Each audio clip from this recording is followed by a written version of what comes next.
Жогорку кеңештин бүгүнкү 12-июндагы жыйынында Ата Мекен фракциясынын жетекчиси Алмамбет Шыкмаматов Аида Салянова СИЗО 1де өзүнүн бир тууганын өлтүрүүнү уюштурган башкесер менен бир СИЗОдо отурушу Саляновага болгон моралдык психологиялык басым, кыйноо деп эсептейм деп билдирип, аны менен катар экс баш прокурорду эрежеге ылайык СИЗО 1ге камабаш керек экендигин кошумчалады.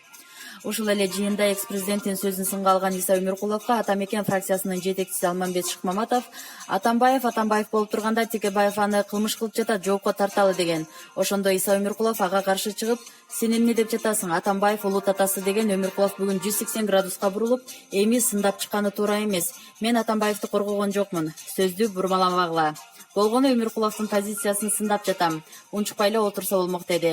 Ал эми Иса Өмүркулов Алмамбет иним, мен сүйлөө үчүн сенден уруксат сурабайм. Атамбаевдин президент болушуна менин да, сенин да, Текебаевдин да салымы бар. Анын бийлигин колдоп, митингдерде чогуу жүргөнбүз деп жооп берди.